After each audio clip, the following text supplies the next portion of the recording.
કોઈ ઉકળે છે કે આ ના બંધ થવું જોઈએ. પ્રિવેન્શન અમે કંઈક તો કરો, કંઈક તો કરો, કંઈક એને થાકી ગયા સાહેબ અમે. બીજું વાલીઓને પણ કહેવું છે, તમે તમારા સંતાનને ક્યાંય પણ મોકલો છો ને સાહેબ, તો પ્લીઝ અડધો કલાક કલાકનો સમય કાઢીને તમે તેની સેફટી તો ચેક કરો કે એ લોકો ફાયર સેફટી છે કે નહીં, ઇલેક્ટ્રિક સેફટી છે કે નહીં, લિફ્ટ સેફટી છે કે નહીં. બસ માત્ર ને માત્ર છોકરાને મોકલી દેવા છે ત્યાં આગળ, આપણી કોઈ જવાબદારી નથી બનતી. 4 મહિના પહેલા મેં મારી દીકરીને સાહેબ મેં એડમિશન અપાયું હતું અમદાવાદની બહુ પ્રતિષ્ઠિત કહેવાતી એવી સંસ્થામાં, આઈટીની લગતી સંસ્થા છે સાહેબ. ત્યાં જઈને મેં જોયું, રૂબરૂ ગયો હતો જોવા માટે. ફાયર સેફટીના નામે સાહેબ ધુપ્પલ હતું ત્યાં આગળ. મેં ત્યાં રિમાર્ક મૂકી કે તમે ફાયર સેફટી નહીં કરાવો ત્યાંથી મારી છોકરીનું એડમિશન નહીં કરાવું અને બીજા કોઈને કરાવવા પણ નહીં દઉં. સાહેબ અઠવાડિયામાં રિઝલ્ટ આવ્યું છે. આટલી જાગૃતતા તો આપણે રાખવી પડશે ને સાહેબ. બધી જ જવાબદારી આપણે સરકાર પર ઢોળી દઈશું. શું આપણી વાલી તરીકે કોઈ જવાબદારી નથી બનતી? શું તક્ષશિલામાંથી આપણે કોઈ બોજ નથી લેવાનો?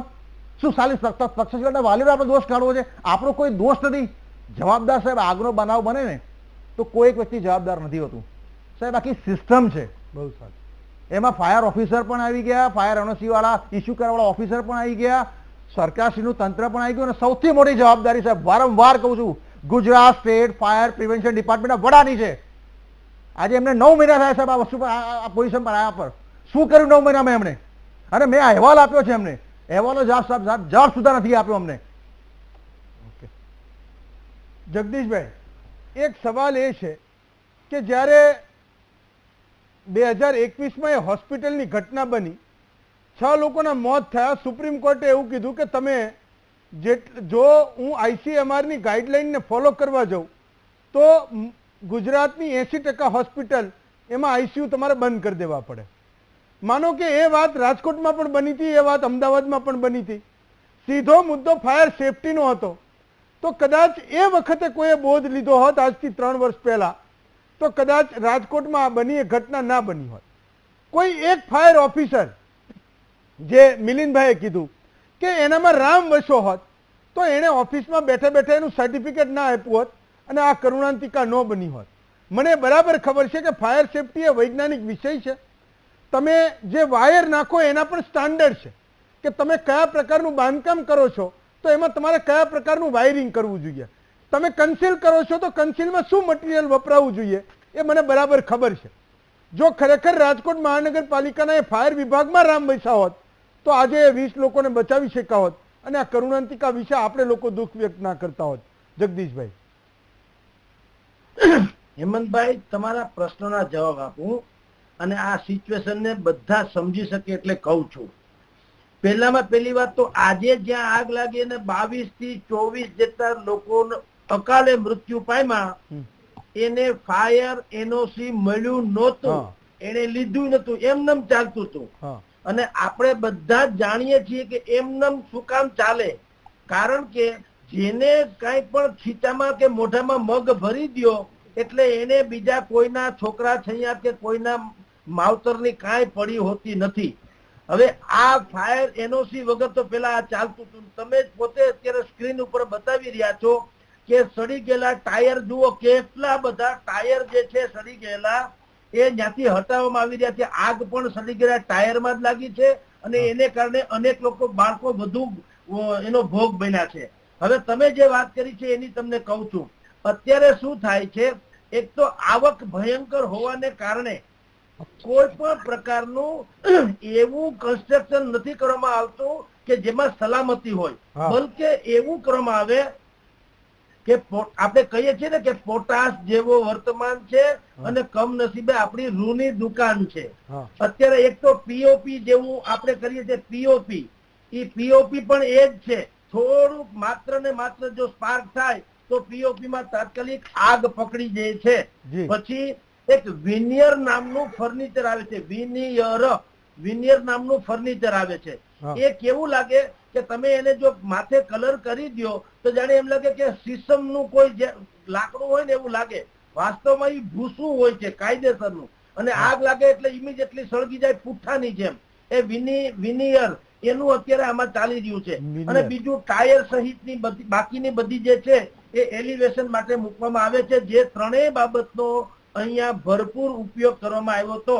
અને આપની જાણ ખાતર સ્વયં સ્ટેન્ડિંગ કમિટીના ચેરમેન કહે છે કે એનઓસી નું સર્ટિફિકેટ મળ્યું નહોતું. બોલો, તો એ તમે જોતું કલ્પના કોણ કરો, હશે? હવે આપણે પ્રશ્ન એવો પૂછવો ન જોઈએ હા. કે આમાં જવાબદાર કોણ. હા. એ સ્વયં સિદ્ધ છે કોણ જવાબદાર છે. માત્ર મુશ્કેલી શું છે સાહેબ કે કોઈને ધડારૂપ સજા થતી નથી. પ્રોબ્લેમ એટલો જ છે. કોઈ કરતા કોઈને ધડારૂપ સજા થતી. તમે હોસ્પિટલની વાત કરી હતી, સુપ્રીમ કોર્ટે વાત કરી કે આઈસીયુ હોય કે ફલાણું હોય, અમારે કઈ જાણવું નથી. જે એફએસઆઈ ના કે જે ફાયર ને લગતા સેફટીના જે નોર્મ્સ છે એનું તો પૂરેપૂરું પાલન થવું જોઈએ. આ રાજકોટમાં ડોક્ટરોની એક લોબી છે, એ આખી ભારતીય જનતા પાર્ટીની છે. એ અહીંથી આખું વાસ્તે ગાસ્તે આખું ધાડું ગાંધીનગર પહોંચ્યું અને ન્યાય એને જે બુદ્ધિપૂર્વકના ખેલ નાખ્યા હોય આપણે બધા સમજીએ છીએ. અને બધું જેટલું ધગીને ત્રાંબા જેવી સરકાર થઈ હતી એ ટાઢું બોળ થઈ ગયું. અત્યારે પણ તમે રાજકોટમાં આવો, વિદ્યાનગર મેઇન રોડ છે એ આખો હોસ્પિટલ રોડ કહેવાય છે. તમે અમુક હોસ્પિટલમાં જાઓ તો બહાર ક્યાંથી નીકળવું એ વ્યક્તિગત રીતે માણસને મુશ્કેલી થઈ પડે એમ છે. તો ફાયર સેફટીની તો વાત જ જવા દો. પરંતુ અને ભાઈ જે કે છે કે માવતર હોય કે એ લોકોએ બધા જાગૃત થવું. ભલા માણસ, જો અમારે જાગતું ફરવું હોય તો તમને એટલે કે તંત્રને રાખ્યું શા માટે?